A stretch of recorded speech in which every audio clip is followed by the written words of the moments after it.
Yes, goedemorgen jongens. 10:10 's ochtends, of in de morgen. Het is echt super chill hier zo, super relaxed. Ik hoop dat deze view wel goed is. Hey, morgen. Dus, ik wou dit eigenlijk thuis opnemen, maar ik dacht, weet je wat, de zon schijnt nu toch lekker. En dat is hier lekker rustig op de dijk. Dus ik dacht van, ja weet je wat, ik ga wel gewoon lekker hier een kleine video opnemen. Waar ik het eigenlijk wil hebben is, wat ik eigenlijk de komende jaar ga doen. Er staan natuurlijk wel 2 motortrips gepland. Ja, 3 eigenlijk. In april ga ik dus nog met de boys gaan we naar de Ardennen. Met Len, Levi, Lucky en Kuno. Kuno is de broer van Len, die gaat dus ook mee. We gaan eigenlijk met z'n allen op de motor naar de Ardennen. Behalve Lucky, maar die heeft natuurlijk geen rijbewijs. Ze rijden natuurlijk allemaal sportmotoren. En ik ben de enige die eigenlijk een Harley rijdt. Dus ja, je hebt altijd wel één in de vriendengroep die altijd net even anders is. Niet om op te scheppen, maar goed. Het gaat natuurlijk niet om dat je in een dikke Harley rijdt of in een dikke sportmotor. Het gaat gewoon om dat je natuurlijk met je vrienden gewoon een leuke tripje kan maken. En natuurlijk met z'n allen hetzelfde passie hebben voor het rijden van motorfietsen. Want we gaan dan, of volgens mij, gewoon een weekendje weg. 3 dagen, van vrijdag tot maandag gaan we weg. Wat we precies gaan doen, weten we eigenlijk ook niet. We hebben in ieder geval een tiny house gehuurd voor 6 man. Volgens mij was het een soort boomhut, maar dat weet ik even niet zeker. Ja, gewoon leuke dingen doen. Lekker eten koken ook natuurlijk, dat hoort er natuurlijk bij. Dus ja, dus dat is de eerste trip. En dat ga ik ook filmen, dus dat gaan jullie ook sowieso zien. De tweede trip, misschien weten jullie het wel.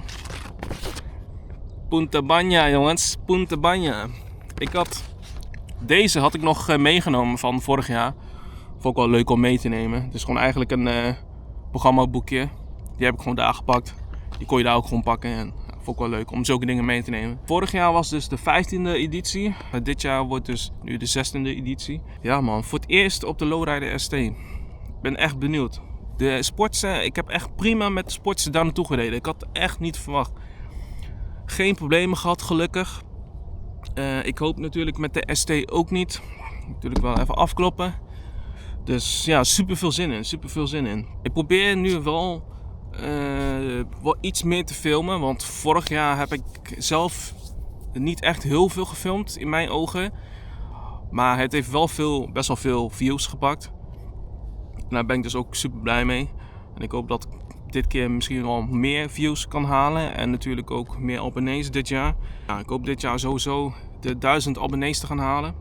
Ik probeer gewoon nu voortaan gewoon echt zoveel mogelijk te filmen. Dus ik ga mijn camera setup ga ik dus ook uitbreiden. Meer batterijen kopen.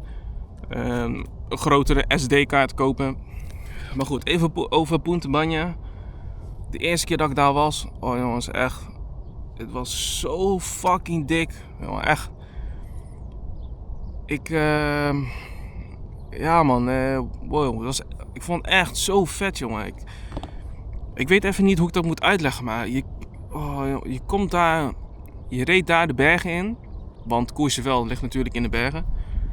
Je reed daar de bergen in en was zo vet jongen. Al die motoren die er ook langs rijden en ja, het lijkt net alsof je in Amerika bent of zo. Maar dan in de Franse Alpen. Ja, dat gevoel jongen, dat was zo fucking dik.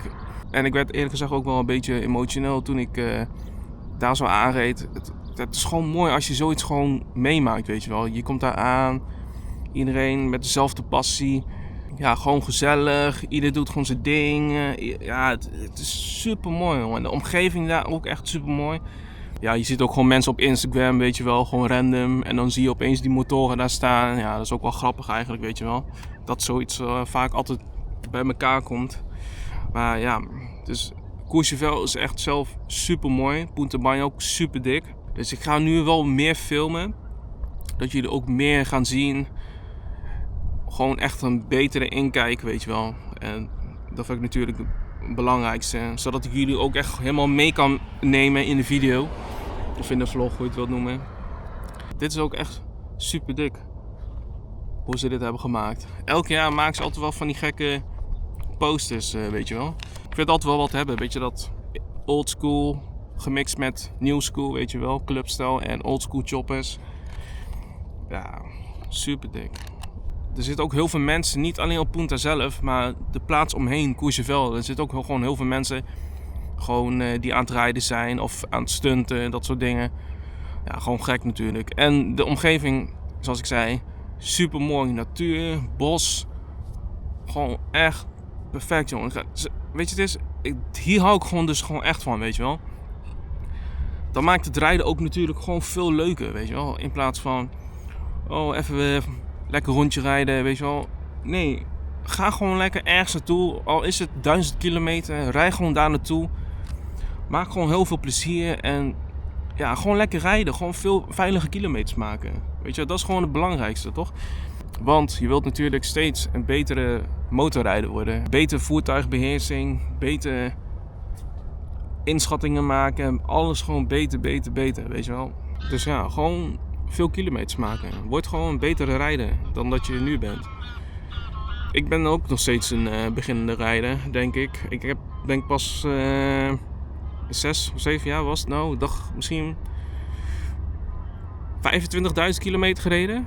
En volgens mij ben je pas echt een ervaren rijder als je 100.000 kilometer hebt gereden. Natuurlijk wil ik wel die 100.000 halen. Of het nou op deze bike is of op een andere bike, maakt niet uit. Ik hou mijn kilometers echt bij. Ik wil gewoon zien elk jaar hoeveel kilometers ik heb gereden. Ja.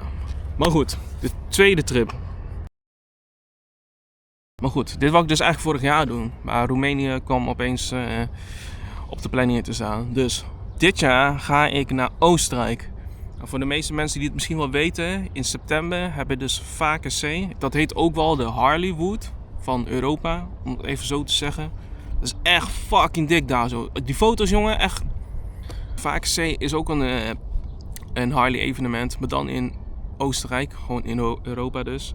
Ook een van de grootste, net als Punta Banja. Maar oh, die foto's, jongen, daar. En die video's die ik dan wel eens zie. Fucking sick. Misschien nog wel dikker dan Punta, maar ja, dat kom ik pas achter, weet ik. Maar goed, dat weet ik dus eigenlijk niet. Dat zie ik pas als ik daar ben. Kijk, ik laat wel even zien. Ik laat wel even zien op mijn iPad. Dan moet ik even de hotspot aanzetten. Dus, Vakensee. Kijk wel even op de website van Harley Davidson. Hier, European Bike Week 2025. Europa's grootste motor- en motorcultuurfestival vindt in september 2025 weer plaats in Oostenrijk. Het is met 5 avonden gratis live muziek. Yo, gratis, altijd goed. En nog veel meer entertainment. Dus met allemaal kraampjes, eten, drinken, merchandise. Ja, gewoon eigenlijk wel een beetje standaard dezelfde stands die je daar altijd ziet. Ook voor onderdelen en zo. Ja, dus hier zo. Openingstijden, expo, demo's, live muziek, parade. Dus ja, echt van alles eigenlijk. Oh ja, natuurlijk ook een custom bike show ook nog. Ja, weet je wat? Ik zou gewoon zeggen, ga gewoon even kijken op de website. Vakensee. Op de website van Harley Davidson. En dan tik je in gewoon Vakensee. Aan het water, Hollywood. Dat is al fucking dik, of niet dan? Alleen dit al maakt gewoon super sick om dat te zien. Kijk hier, locatie Vakensee Karantie, Oostenrijk, van 2 tot 7 september dit jaar 2025. Ik heb eigenlijk wel zin in een bak koffie, maar ik ben vergeten die branden mee te nemen. Die heb ik natuurlijk weer thuis op de aarde gestaan, dus ik kan al geen koffie drinken. Klootzooi, maar goed. Ik heb in ieder geval water. Dus Vakensee is het meer dan 2000 kilometer daar naartoe rijden. Of ik dat in 1 dag ga doen, ik denk het niet. Ik ga het gewoon verspreiden, denk ik, over 2-3 dagen. Het is natuurlijk ook leuk om dan een soort van een omweg te nemen. Vorig jaar toen met Punta heb ik dus wel de laatste dag, of de terugweg, heb ik wel in 1 dag teruggereden. Dat was 1100 kilometer. En dan heb ik volgens mij in 10 of 11 uur heb ik dat dus gereden. Ik heb dat helaas niet opgenomen, want ik ben eigenlijk gewoon in 1 dag gelijk doorgeblazen naar huis. Ja, ik weet niet of ik wel alles heb verteld wat ik wou vertellen, maar goed. Dus ik dacht, weet je wat, ik maak wel een kleine video wat ik eigenlijk dit jaar ga doen. Maar sowieso, buiten de trips ga ik natuurlijk ook gewoon rijden. En natuurlijk, zoals vorig jaar, wil ik ook wel meer gaan kamperen. Normaal reed ik altijd met de auto naar een kampeerplaats, maar nu wil ik dus met de ST, met de motor, wil ik dus nu meer gaan motorkamperen. En deze bike is gewoon super chill. Dus die topkoffer die ik dus heb, die ga ik dus zeker goed gebruiken. Ik zit wel te twijfelen om misschien een andere zadel te kopen. Dat ik gewoon eigenlijk een tas wil meenemen. Maar ja, dat moet ik overwegen. Ja. Zo'n aftermarket zadel is al gauw weer bijna €1000. Ja, vind ik wel een beetje veel geld. Met dat geld kan ik natuurlijk ook voor die trips instoppen. Benzinegeld, eten, weet je wel, dat soort dingen, verblijf. Ik twijfel om eigenlijk een duo zadel te kopen van Harley Davidson zelf. Want deze zadel, ja, die zit gewoon echt super lekker. Gewoon heel goed. En ik heb al eentje online gezien die te koop staat. Misschien dat ik die ga kopen en die is ook veel goedkoper. Want eigenlijk deze zadel bevalt me gewoon prima. Alleen die duo zadel heeft alleen een verlenging voor een passagier. Dus ja, ik moet even overwegen of ik dat wil doen. Ik heb ook nog via heb ik ook nog een Sissy bike kunnen scoren. Dus die heb ik dus ook alvast. Maar goed, check het uitzicht hier zo. Boten die varen. Het water. Zonnetje. Even de vitamine D opnemen. Maar ja, dat gaat natuurlijk niet als ik een zonnebril op heb. Dus een hoedje. Maar goed. Ik weet niet of ik wel alles heb verteld wat ik wil vertellen vandaag. Maar anders horen jullie dat wel in de komende video's. Dus dat komt toch goed. Dus ja, dus Punta Banya en Vakensee. Als jullie ook gaan. En als jullie mij daar zien rondlopen, kom gewoon lekker naar me toe, joh. Dan kunnen we misschien even een beetje een praatje doen. Of misschien vind je het ook wel leuk om dan in de vlog te komen. Dus. Maar goed, ik dacht, weet je wat, ik maak even een kleine video. Hier in het mooie natuurgebied, aan het water. Altijd lekker.